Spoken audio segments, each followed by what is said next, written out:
you can be smart in the brain and not smart of the heart.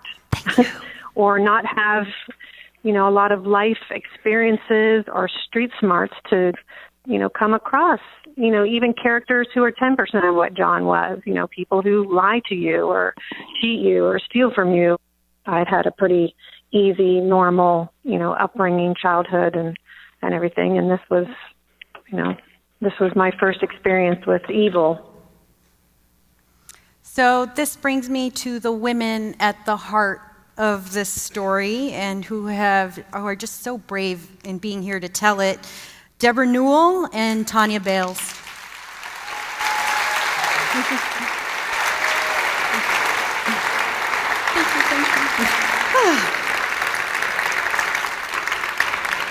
Thank you for being with us.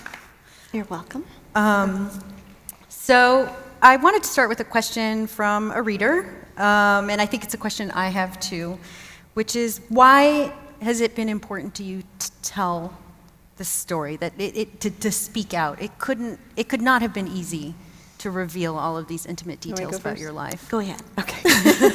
Well, it's not that I'm psychic or anything, but I've known for more than a decade that this was not going to end well. And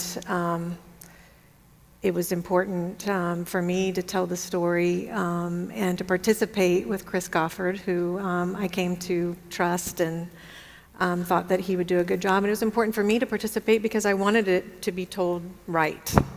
And on a maybe selfish level, it validated what I had been through. It's not something that in casual conversation, if someone asks you about it, you can adequately describe the story in less than 5 hours. Yeah. Which is what it took. Yeah. What about you, Deborah? Why was it important for you to talk about it? Well, I put my dirty laundry out there, which was not fun. I'm sure. Yeah, but I felt that maybe I could be there for other women that have gone through this.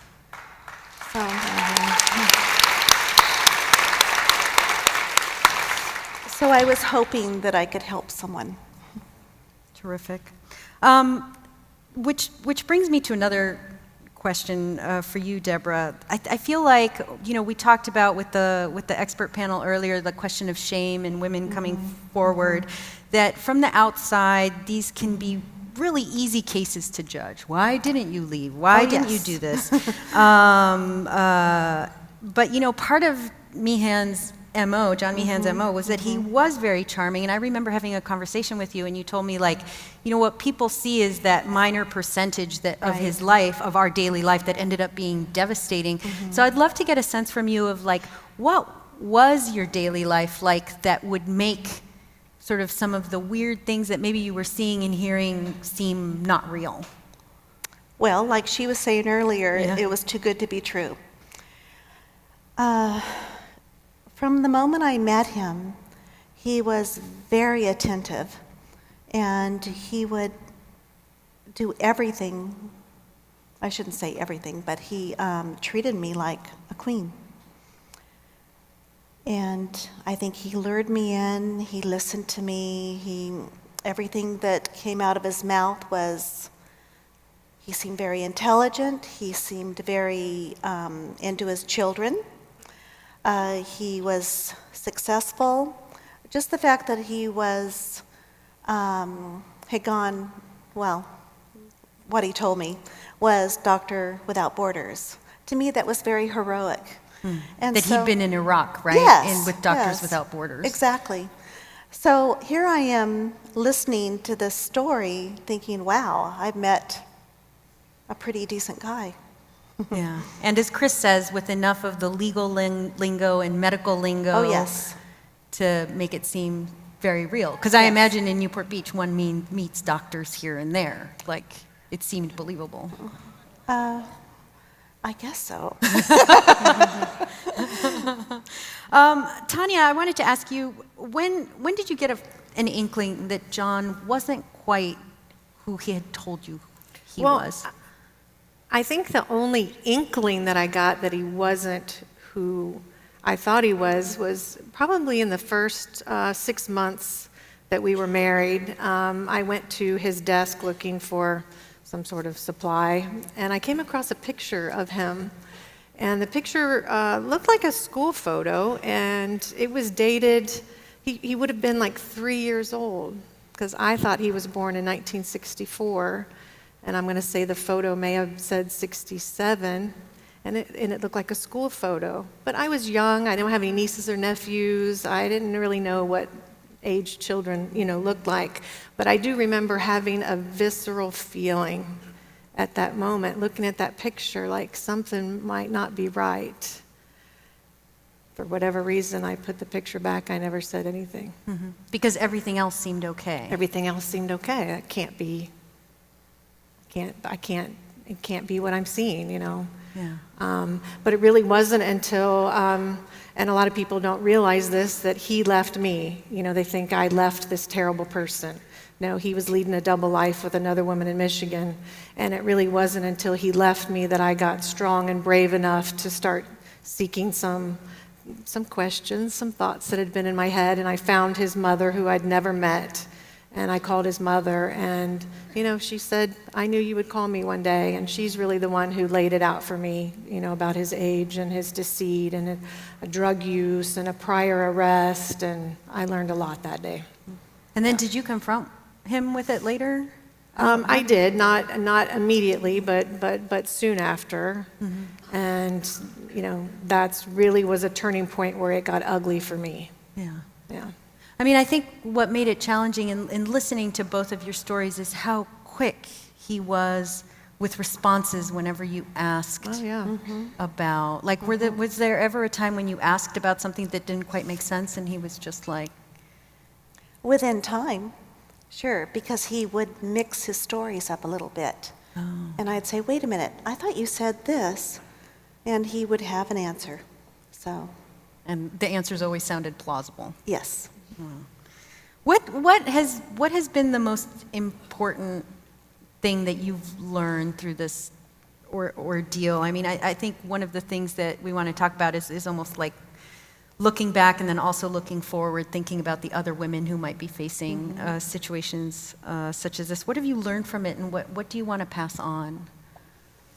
Well, I mean, I've thought a lot about, I'm raising 2 daughters, and I've thought a lot about their future and their men and dating, and how did I get so unlucky? I mean, sometimes people meet someone, they have an attraction, and they live happily ever after, and it's kind of luck. And I just thought, we research, and when we buy a house, for example, we inspect the roof, we look at the foundation for cracks, we ask people their opinion, and sometimes when we're picking our mate, which is the most important decision you'll ever make, emotionally, financially, physically, sometimes we just are kind of willy-nilly about it. It's just a good feeling that we have, and we don't do any research. And I would say that was, my mistake. I just believed him at face value. I didn't do any research. I didn't look for cracks in the foundation, and the consequences of that were pretty devastating. Wow. What about you, Deborah? What was the sort of takeaway from you for this experience? Investigate. Listen to your children. I have some pretty wise children. Take time. Take the time to get to know the person and really know what you're doing. So not jump in so Never jump quickly. in that fast. Yeah. My mother always used to tell me that when I was young. I've been told that it. too. I know, but, a million times, and you don't really think about how important that Exactly. piece of advice is, Yeah. but it really is. I wanted to add another panelist to our conversation, the young woman who fought John Meehan and won. Please welcome Tara Newell. We should stand up for her. Yeah. And Cash. Awesome! Hey, baby. Now, Sit down.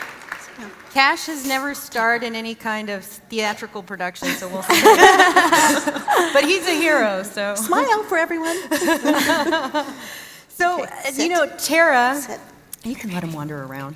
Is it okay? Yeah. Okay. Tara, I wanted to start with you. You have emerged as I've read so much about what people have said about this podcast, and you've emerged as the hero in the story, and you have a lot of people that write to you.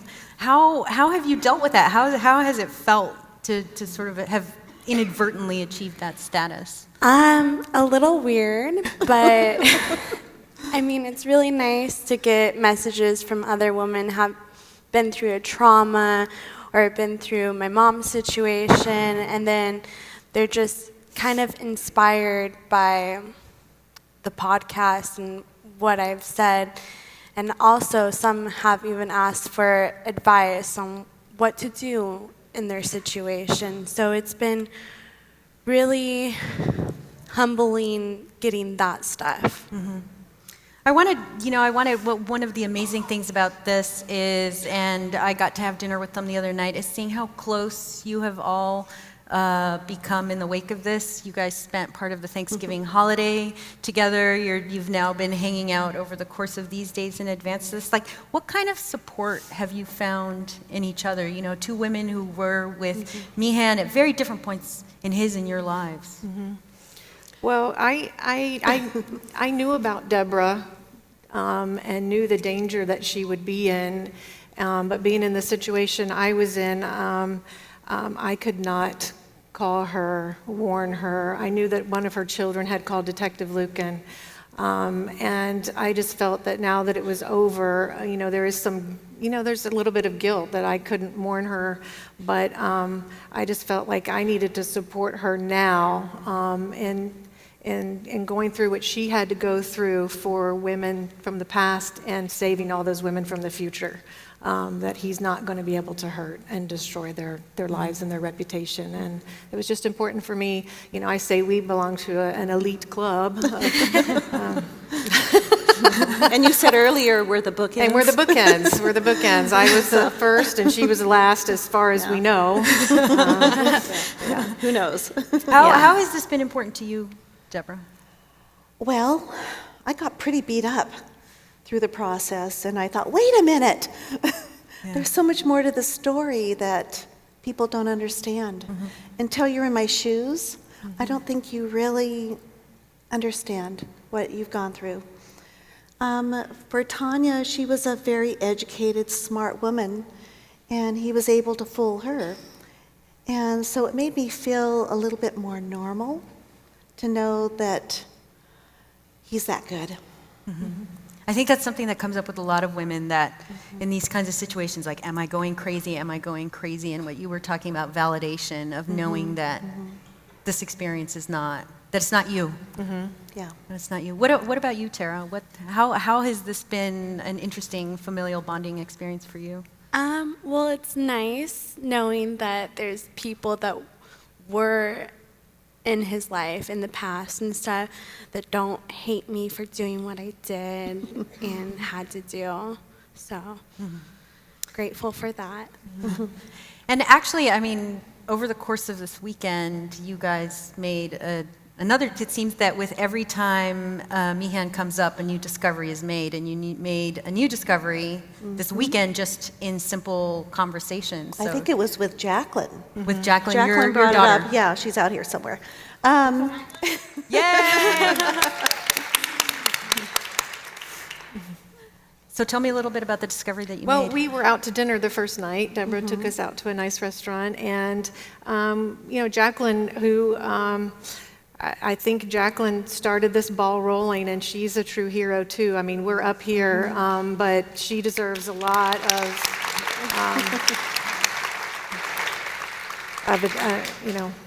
I'm very grateful for her. But they were just discussing some things like on her phone, she's got pictures of all kinds of documents and things that were in the house and things that they found. And they mentioned to me that he had large quantities of bleach and acetone, like take nail polish, acetone, and what was the other thing?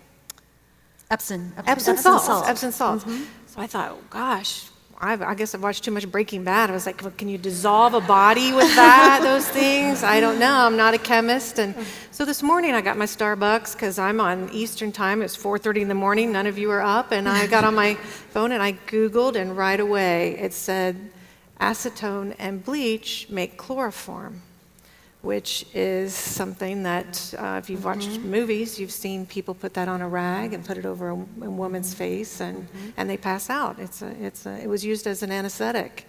So the mystery is, was he planning to use that on anybody? Had he used that on anybody?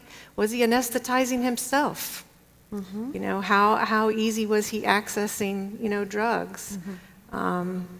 And then I did remember a detail when he was in nursing school. He took a master's level toxicology course that I thought was very strange. Why are you taking something harder than you need to take? And that just, that sparked that memory. He's being his own little chemist and making chloroform. I mean, We also thought the bleach could be cleaning up a crime scene. crime scene. But why does a So- guy need acetone? Right. He wasn't putting on nail polish. Well, you don't know. Well, We don't know everything about John. that's right. I mean, I think it just gets at this idea that every time you kind of scratch the surface of John Meehan, we learn something. And with the story being published and Christopher having all of these people approach him with all of these other stories, you scratch it a little bit and there's more. Several readers wrote in, including Jack Neuwirth and Cindy I, who have been very concerned about how you have all healed in the wake of this. How have you recovered from this individually and as a family? Like, what kinds of things have you done to bounce back? So who wants to? Do you want to start, Tara? Sure. Well, lots of therapy. I did a lot of EMDR for the trauma and going through the trauma, just the whole story, and then it rewires your brain to where you think differently about it, and the triggers go away from like the PTSD. Because you were quite anxious in the months Yeah. following, right? Yeah.